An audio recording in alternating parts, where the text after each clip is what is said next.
Dans les archives oubliées de la Normandie, une simple mention dans un registre paroissial du XVIIe siècle révèle l'existence d'un commerce si abominable qu'il fut rayé de l'histoire officielle. Un seul nom demeure, gravé dans la pierre tombale d'un cimetière abandonné. Bellem. Avant de poursuivre cette histoire qui vous glacera le sang, abonnez-vous à notre chaîne et dites-nous dans les commentaires de quelle ville vous nous écoutez. Cette histoire que vous allez entendre n'apparaît dans aucun manuel d'histoire.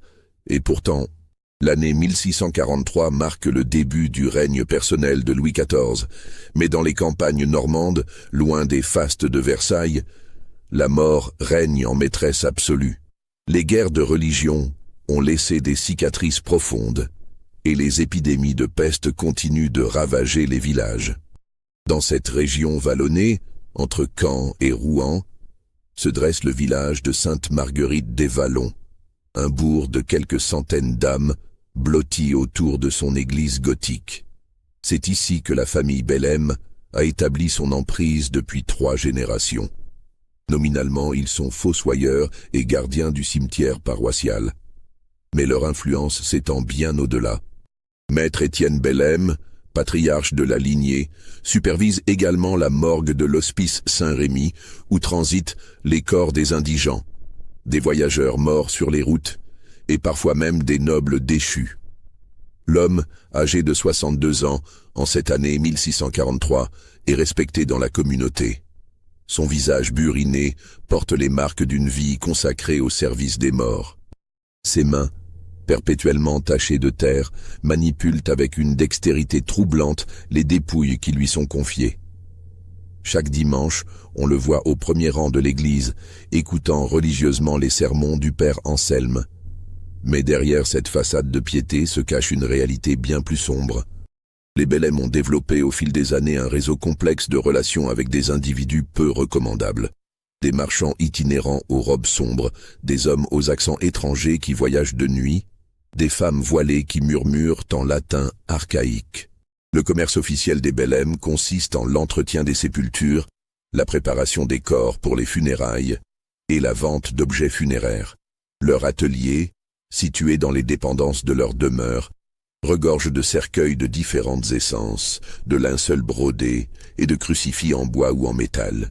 Mais c'est dans les caves voûtées de cette même demeure que se déroule leur véritable activité. Tout commence par le témoignage troublant de Marguerite Lecoq, une lingère du village qui livre régulièrement ses services aux familles endeuillées. Au matin du 15 octobre 1643, elle se présente chez les Bellem pour récupérer un linceul qu'elle avait confectionné pour la défunte épouse du meunier. Ce qui suit va bouleverser sa compréhension du monde. Arrivée plus tôt que prévu, elle surprend une scène qui la marque à vie. Dans la cour arrière de la demeure, elle aperçoit Étienne Bellem et ses 2 fils, Gaspard et Lucien, s'affairant autour d'une charrette couverte d'une bâche. L'odeur qui s'en dégage n'est pas celle de la mort fraîche, mais quelque chose de plus nauséabond, de plus ancien. Marguerite se cache derrière un tas de bois et observe. Les 3 hommes déchargent de la charrette des sacs de toile jaunâtre. Le contenu de ces sacs produit des bruits sourds et secs quand ils touchent le sol.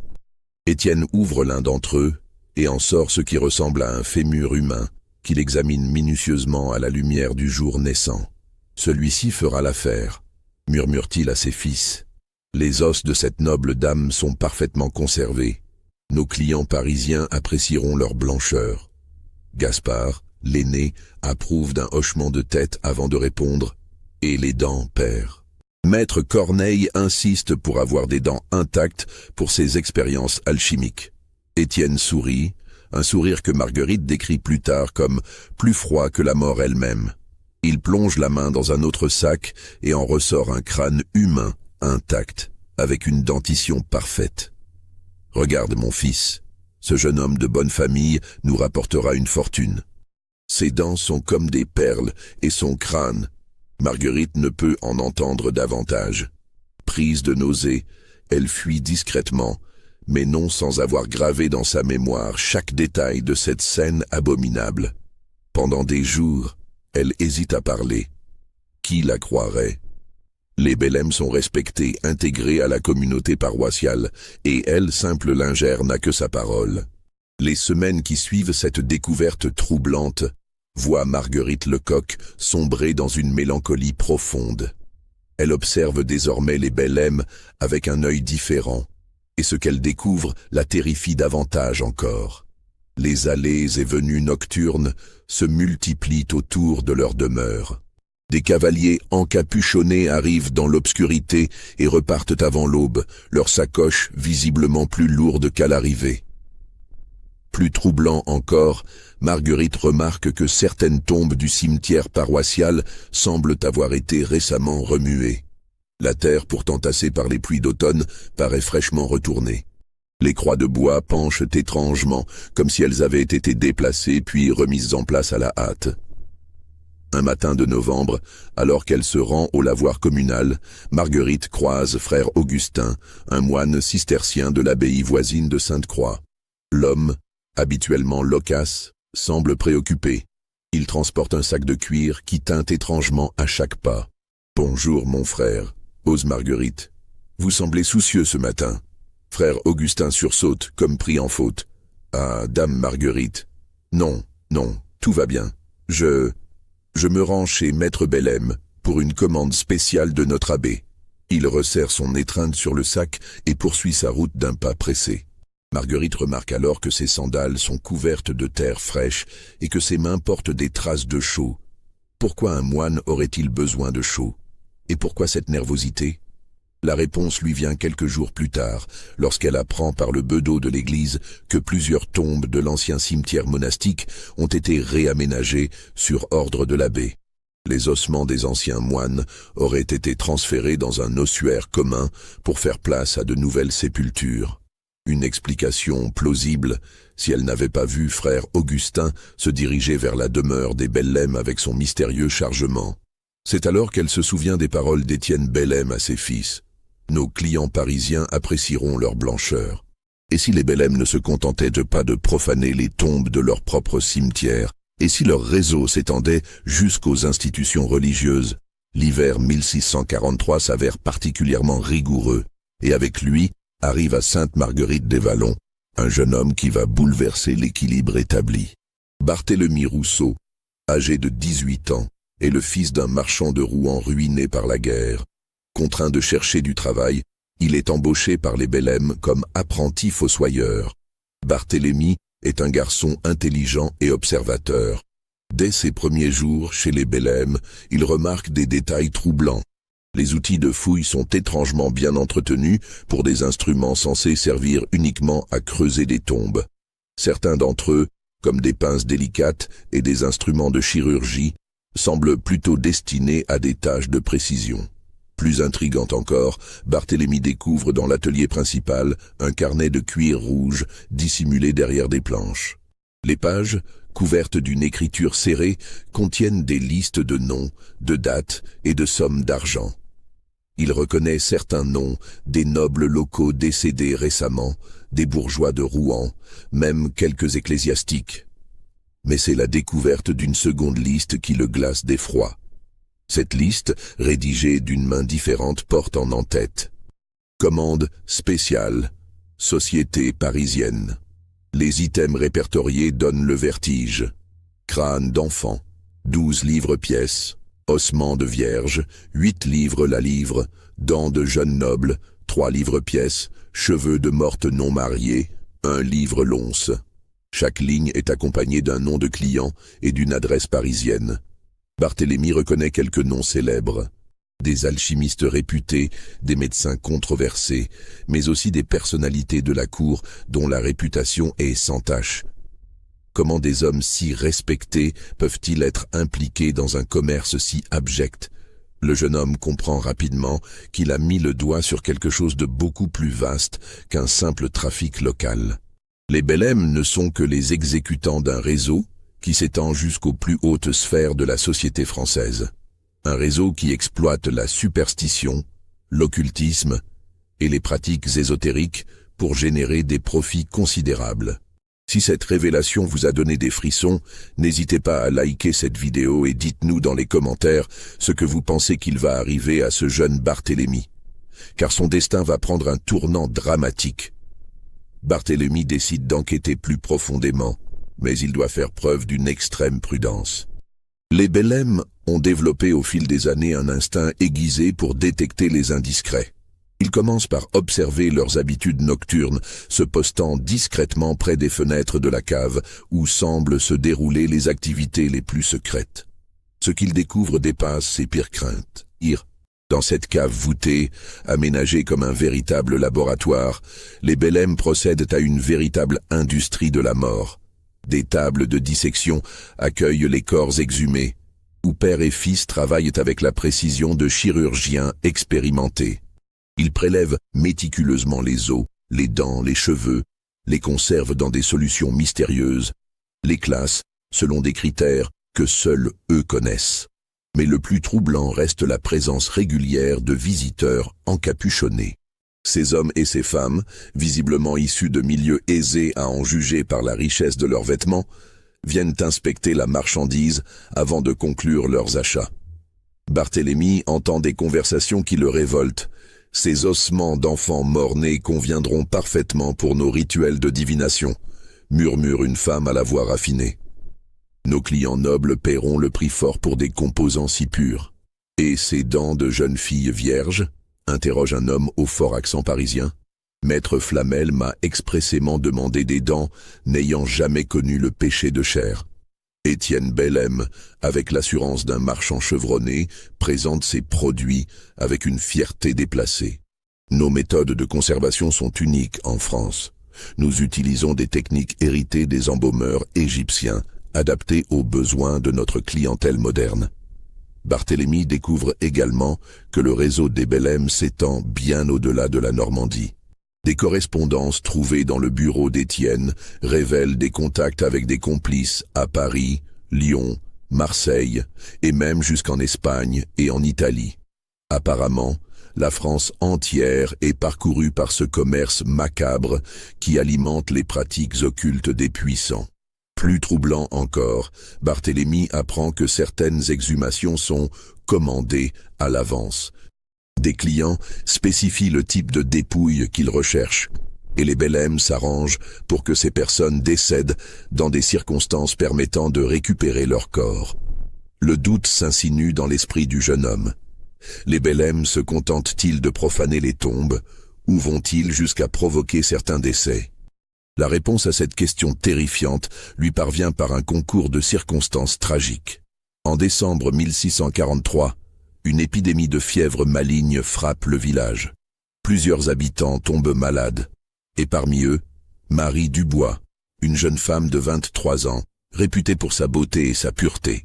Elle est fiancée à Pierre le Grand, le fils du forgeron, et leur mariage était prévu pour le printemps suivant. Barthélemy remarque que Gaspard Bellem rend fréquemment visite à la jeune femme, soi-disant pour apporter des remèdes préparés par son père.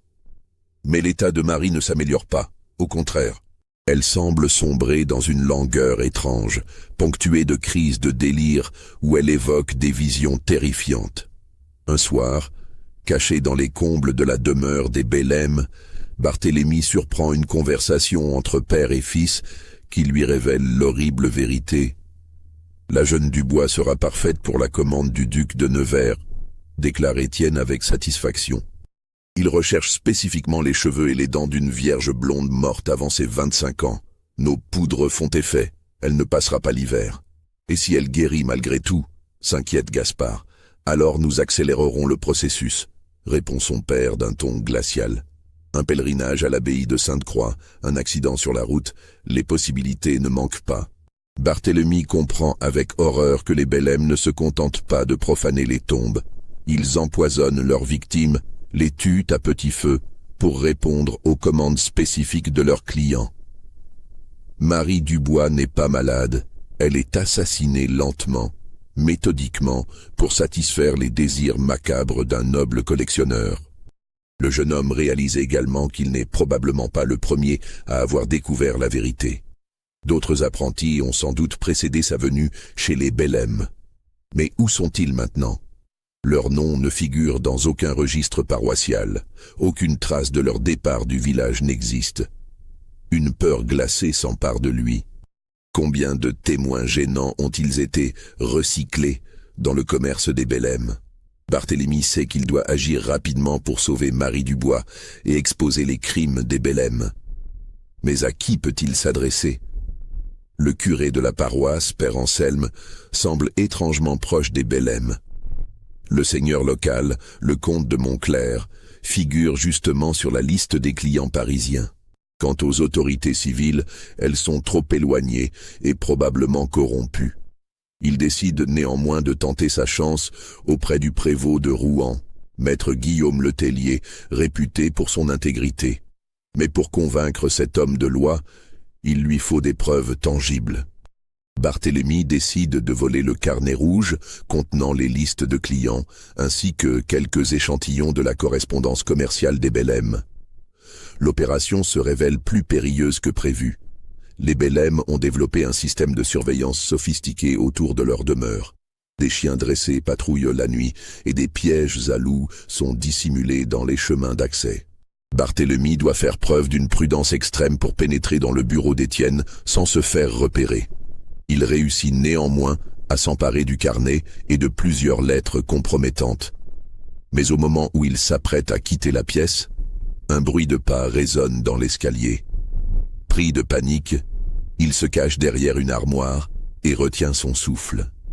Étienne Bellem entre dans le bureau, une chandelle à la main, et se dirige directement vers l'endroit où était dissimulé le carnet. « Mes soupçons étaient donc fondés », murmure-t-il dans l'obscurité. « Quelqu'un fouille dans mes affaires. » Il inspecte soigneusement la pièce, passant dangereusement près de la cachette de Barthélemy. Puis, après ce qui semble une éternité, il ressort sans avoir découvert l'intrus. Mais Barthélemy comprend que son subterfuge ne passera pas inaperçu longtemps. Les Bellem vont rapidement découvrir le vol et identifier le coupable. Barthélemy quitte discrètement la demeure des Bellem et prend la route de Rouen dès l'aube. Il espère devancer les soupçons et remettre les preuves au prévôt avant que les Bellem ne réalisent sa trahison. Mais il a sous-estimé la rapidité de réaction de ses employeurs. Avant même qu'il ait parcouru la moitié du chemin, des cavaliers lancés à sa poursuite le rattrapent. Il reconnaît Gaspard et Lucien Bellem, accompagnés de deux hommes qu'il n'avait jamais vus auparavant. Des hommes au visage dur, visiblement habitués à la violence. « Barthélemy !» crie Gaspard en éperonant son cheval. « Où cours-tu ainsi de si bon matin ?» Le jeune homme comprend qu'il ne peut plus faire semblant. Il lance son cheval au galop, espérant atteindre les faubourgs de Rouen avant ses poursuivants. Mais sa monture, fatiguée par des mois de dur labeur, ne peut rivaliser avec les chevaux frais des Bellem. La poursuite se transforme en une course-poursuite effrénée à travers la campagne normande. Barthélemy connaît bien la région, il emprunte des chemins détournés, traverse des bois, franchit des ruisseaux. Mais les hommes à ses trousses semblent connaître tous ses subterfuges. Ils le traquent comme un gibier, resserrant inexorablement leur étau. Finalement, aux abords d'un petit bois près de Rouen, Barthélemy est contraint de s'arrêter. Son cheval, épuisé, refuse d'avancer davantage. Les quatre hommes l'encerclent, le visage impassible. « Tu as pris quelque chose qui ne t'appartient pas », déclare Gaspard d'une voix glacée. « Rends-le-nous et nous oublierons cet incident. » Barthélemy sait qu'il n'a plus le choix. Il sort le carnet rouge et les lettres de sa besace, mais au lieu de les remettre à ses poursuivants, il les jette dans le ruisseau qui borde le chemin.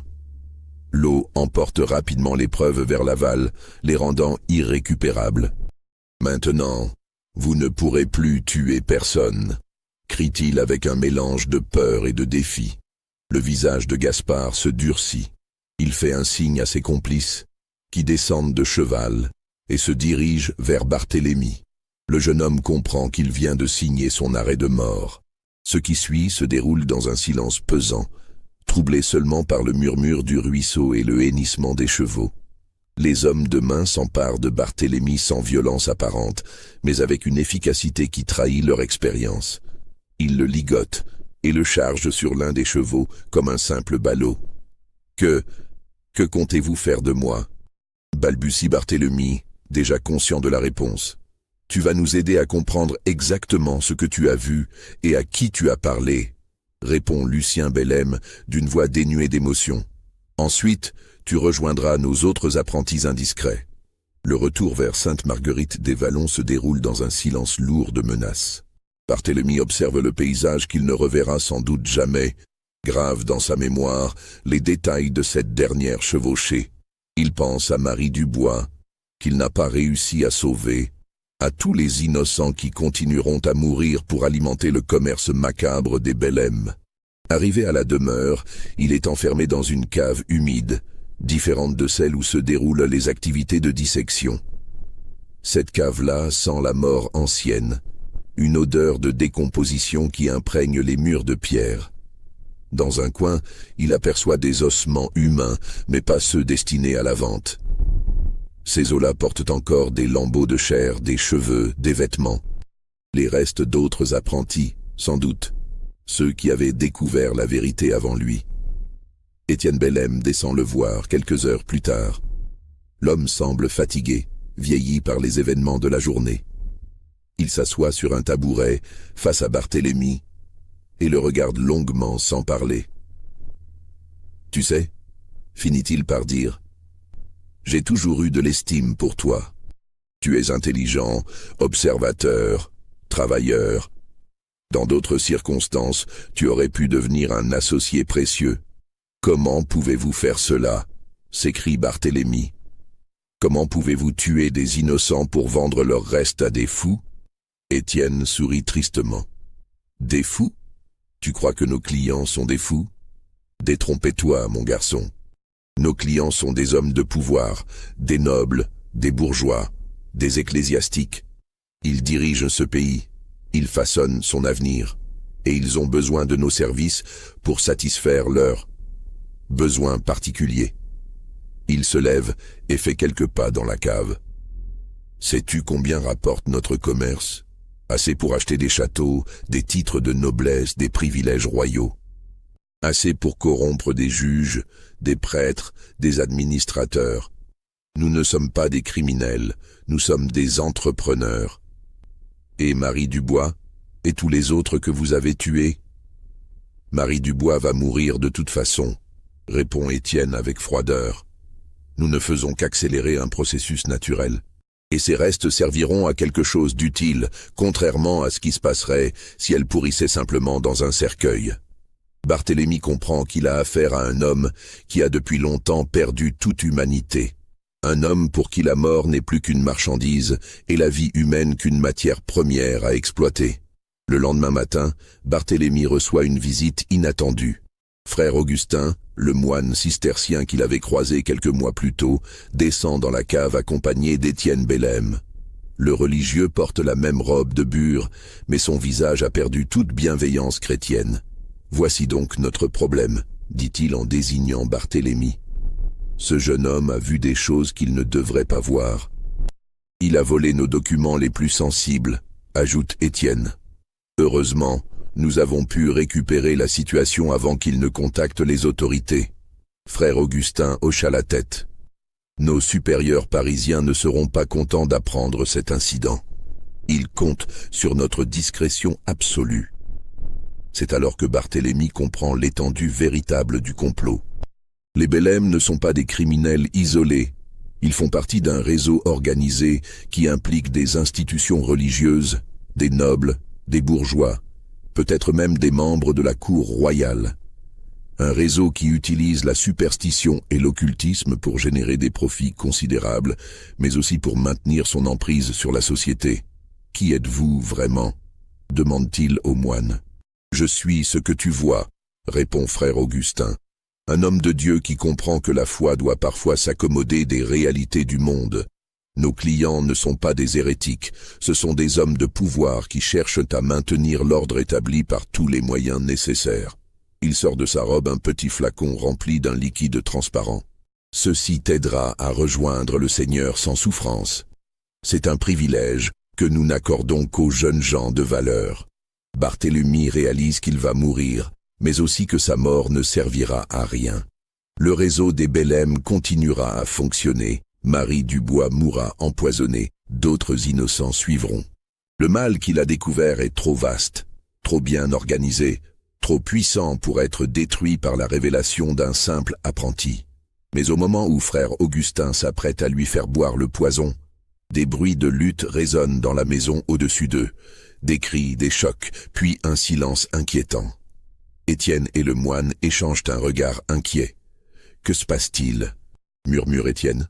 La porte de la cave s'ouvre brutalement et un homme en habit de voyage dévale les escaliers. Il est accompagné de 2 soldats en uniforme royal. L'homme, âgé d'une 50aine d'années, porte les insignes d'un officier de la maréchaussée. « Maître Bellem, dit-il d'une voix ferme, vous êtes en état d'arrestation pour profanation de sépulture et commerce illicite. » Étienne blêmit. « Monsieur le lieutenant, il y a sûrement une erreur. » « Aucune erreur, » réplique l'officier. « Nous avons reçu des informations détaillées sur vos activités, et nous avons trouvé dans vos caves de quoi confirmer ces accusations. » Il se tourne vers Barthélemy. « Jeune homme, vous avez de la chance. Quelqu'un nous a prévenu de votre disparition. » Barthélemy est stupéfait. Qui a pu alerter les autorités?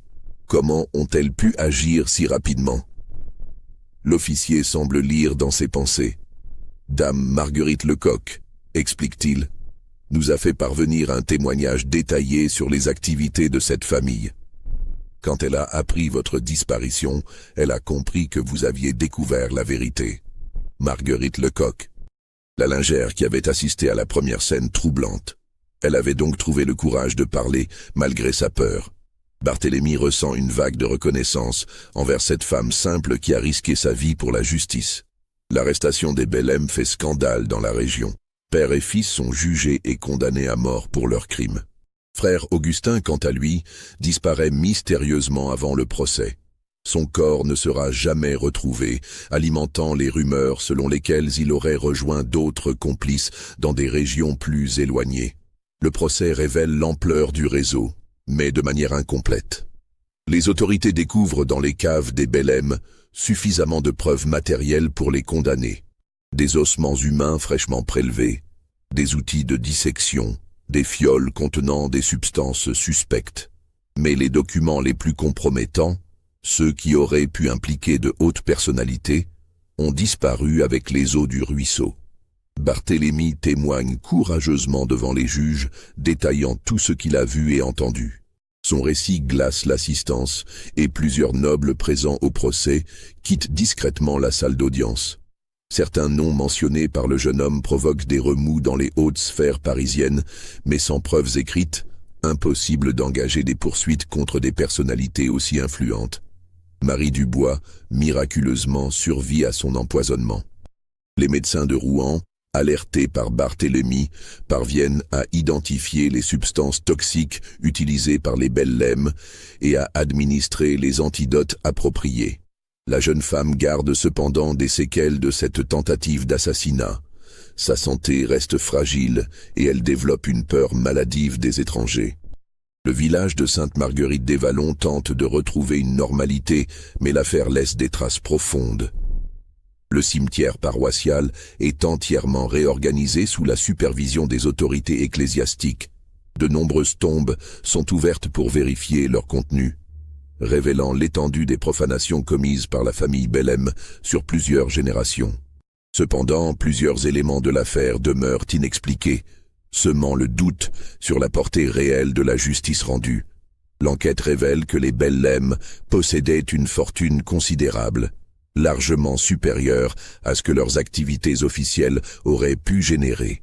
Des comptes bancaires à Paris, Rouen et même Londres contiennent des sommes qui témoignent d'un commerce prospère sur plusieurs décennies. Plus troublant encore, l'inventaire de leurs biens révèle l'existence de correspondances avec des personnalités dont les noms font frémir les enquêteurs. Des lettres signées de noms célèbres, des commandes détaillées, des reçus de paiement. Mais ces documents, curieusement, disparaissent des scellés avant le procès. Officiellement, un incendie accidentel dans les locaux de la prévôté de Rouen aurait détruit une partie des pièces à conviction.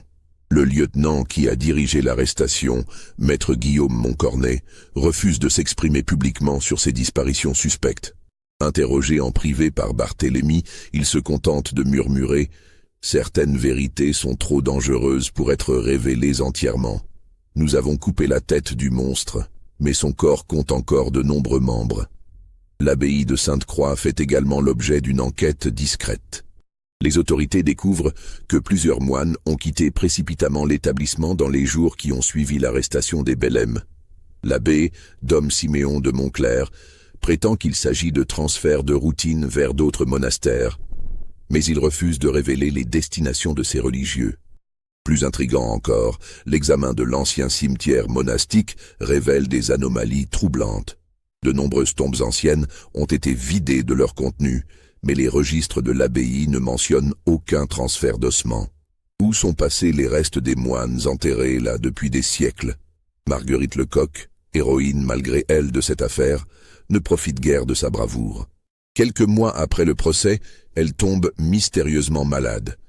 Les symptômes qu'elle développe rappellent étrangement ceux de Marie Dubois. Langueur, fièvre intermittente, vision cauchemardesque. Malgré les soins prodigués par les meilleurs médecins de la région, elle s'éteint au printemps 1644. Sa mort soulève des questions troublantes. Qui aurait intérêt à faire taire la principale témoin de l'affaire Bellem? Les autorités enquêtent, mais ne trouvent aucune trace d'empoisonnement.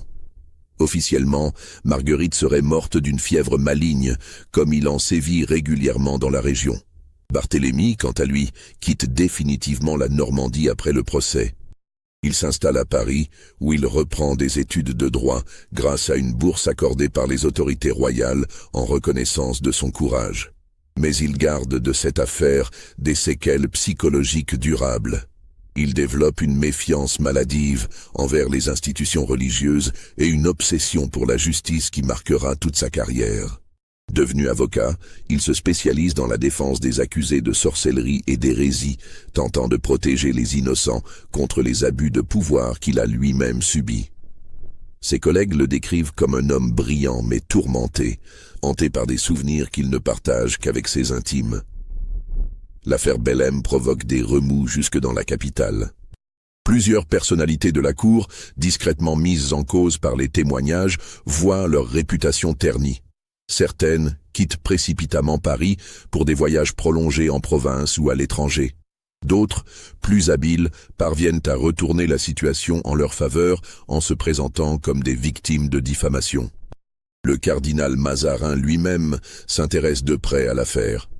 Non pas par souci de justice, mais parce qu'il comprend les implications politiques du scandale. Si l'existence d'un réseau occulte impliquant des nobles et des ecclésiastiques venait à être révélée publiquement, elle pourrait ébranler la stabilité du royaume. Il ordonne donc une enquête secrète pour identifier tous les complices potentiels et évaluer les risques pour la monarchie. Cette enquête, menée par des agents discrets, révèle l'existence d'un véritable marché noir de l'occultisme dans la haute société française. Les pratiques ésotériques, loin d'être marginales, séduisent de nombreux nobles en quête de pouvoir, de fortune ou d'influence. Les restes humains fournis par les Bellem alimentent des rituels magiques, des expériences alchimiques, des séances de divination qui permettent à leurs participants de croire qu'ils contrôlent leur destin. Mais Mazarin comprend également que révéler cette vérité risquerait de provoquer une crise religieuse et politique majeure.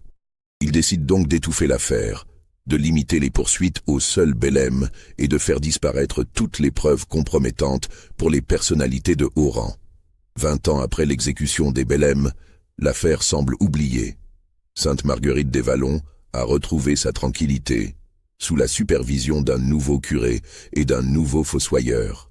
Le cimetière paroissial, entièrement réorganisé, ne porte plus trace des profanations passées. Pourtant, des indices troublants suggèrent que le réseau n'a pas entièrement disparu.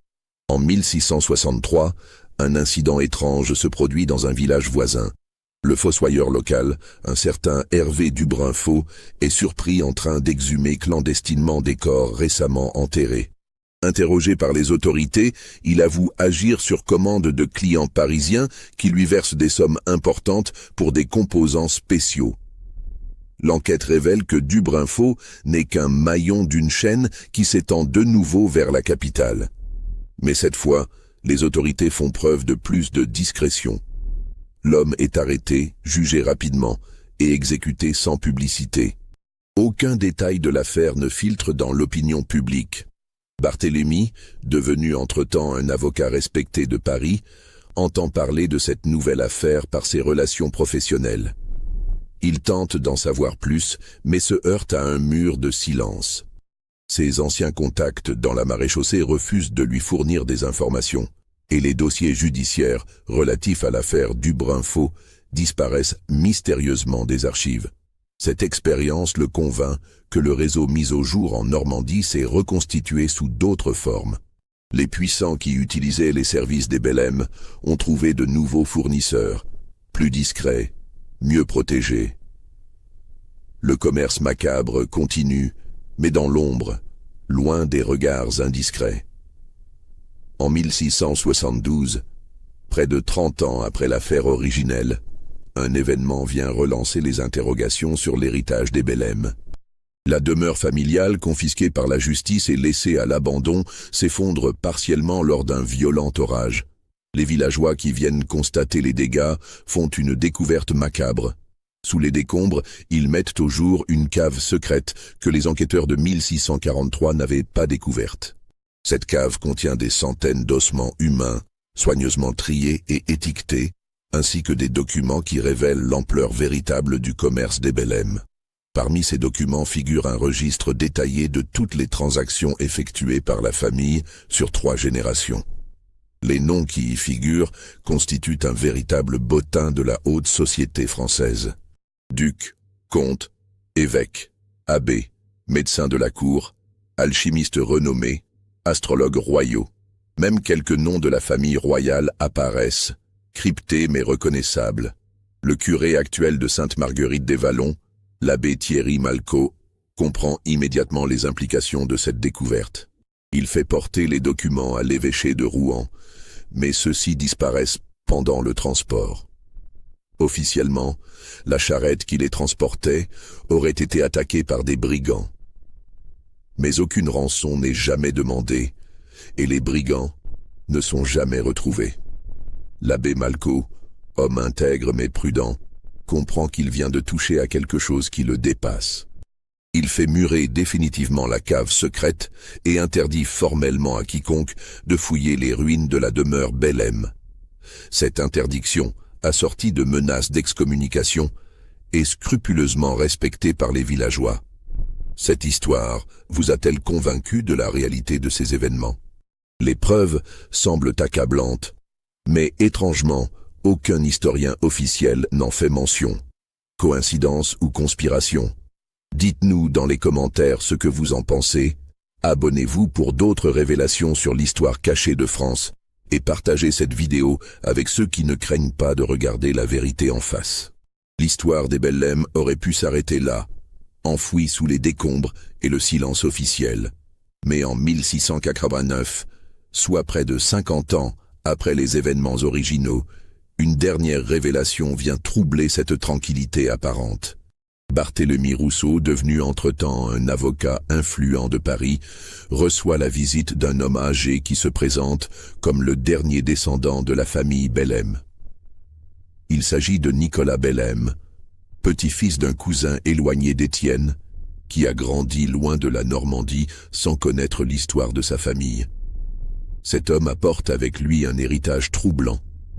Une malle de documents que son grand-père lui a légués sur son lit de mort, avec pour seule instruction de la remettre au jeune homme qui avait survécu aux caves de Sainte-Marguerite. Il a mis des années à retrouver la trace de Barthélemy, mais sa détermination a finalement payé. Le contenu de cette malle dépasse tout ce que Barthélemy avait imaginé. Il y trouve la correspondance complète des Bellem avec leurs clients parisiens, des contrats détaillés, des listes de prix, mais surtout des témoignages écrits de leurs victimes. Certains documents révèlent que le réseau s'étendait bien au-delà de la France, jusqu'en Angleterre, en Espagne et même dans les États allemands. Plus troublant encore, Barthélemy découvre que son propre sauvetage n'était pas le fruit du hasard. Marguerite Lecoq avait été contactée par un mystérieux correspondant parisien qui l'avait encouragé à témoigner contre les Bellem. Ce correspondant, qui signait « un ami de la justice », semblait parfaitement informé des activités de la famille normande. Barthélemy comprend alors qu'il a été le pion involontaire d'un jeu qui le dépassait. Sa découverte du réseau, son arrestation, son sauvetage, tout avait été orchestré par des forces qu'il ne pouvait identifier. Mais dans quel but? Pour détruire les Bellem ou simplement pour éliminer des concurrents gênants? La dernière pièce du puzzle lui est révélée par Nicolas Bellem lui-même. Le vieil homme lui confie que son grand-père, avant de mourir, lui a révélé un secret de famille terrible. Les Bellem n'étaient pas les créateurs du réseau de trafic d'ossements humains. Ils n'étaient que les héritiers d'une tradition beaucoup plus ancienne, qui remontait aux Templiers dissous au début du XIVe siècle. Selon cette révélation, certains Templiers auraient survécu à la persécution de Philippe le Bel en se fondant dans la population civile. Ils auraient perpétué leurs pratiques ésotériques en créant un réseau secret de fourniture de composants sacrés pour les rituels occultistes de la noblesse européenne. Les Bellem n'auraient été que les gardiens de cette tradition dans leur région. Cette explication jetterait un éclairage nouveau sur toute l'affaire. Les clients parisiens ne seraient pas de simples amateurs d'occultisme, mais les membres d'une société secrète, héritière des mystères templiers. Le réseau de profanation de tombes ne serait qu'un aspect visible d'une organisation beaucoup plus vaste et plus puissante. Barthélemy réalise alors qu'en exposant les Bellem, il n'a fait que contraindre cette organisation à modifier ses méthodes. Le réseau existe toujours mais sous d'autres formes, avec d'autres intermédiaires. Sa victoire de 1643 n'était qu'illusoire, et les forces qu'il a combattues continuent à opérer dans l'ombre de l'histoire officielle. Nicolas Bellem repart aussi mystérieusement qu'il était venu, laissant Barthélemy seul avec ses révélations troublantes. L'ancien apprenti fossoyeur, devenu un homme respecté de près de 70 ans, se trouve confronté à un dilemme moral terrible. Doit-il révéler ces nouveaux éléments au risque de réveiller des forces qui le dépassent, ou doit-il emporter ce secret dans sa tombe? Il choisit une solution intermédiaire. Il rédige un mémoire détaillé de toute l'affaire, depuis sa découverte initiale jusqu'aux révélations de Nicolas Bellem.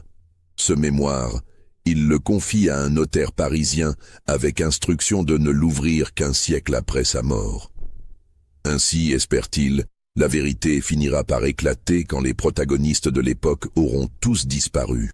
Barthélemy meurt en 1694, emportant avec lui ses secrets. Son mémoire dort dans l'étude notariale pendant exactement 100 ans, jusqu'à ce qu'un jeune clerc le découvre en 1794, en pleine Révolution française. Ce clerc, terrifié par ce qu'il lit, décide de brûler le document plutôt que de risquer sa vie en révélant des informations si compromettantes. Seules quelques pages échappent aux flammes, des fragments épars qui ne permettent pas de reconstituer l'histoire complète. Ces fragments, conservés dans les archives privées de familles nobles ayant survécu à la Révolution, constituent aujourd'hui les seules traces tangibles de l'affaire Bellem. Aujourd'hui encore, dans les villages de Normandie, certains anciens évoquent à voix basse l'histoire des Bellem. Ils racontent que la demeure familiale, pourtant détruite depuis des siècles, apparaît parfois dans la brume matinale, comme un mirage de pierre et de mort. Ils parlent de bruits étranges dans l'ancien cimetière paroissial, de lumières qui dansent entre les tombes les nuits sans lune. Ces récits, évidemment, ne sont que superstitions et légendes populaires. Mais ils témoignent de l'impact durable qu'a eu cette affaire sur la mémoire collective de la région. Un impact si profond qu'il transcende les siècles et continue à hanter l'imaginaire local. Les historiens officiels, quant à eux, ignorent superbement ces témoignages. Dans leurs ouvrages savants, aucune mention n'est faite de la famille Bellem ou de son commerce macabre. Cette omission est-elle due à un manque de sources fiables ou à une volonté délibérée d'occulter un épisode embarrassant de l'histoire française? La question reste ouverte et chacun peut y apporter sa propre réponse.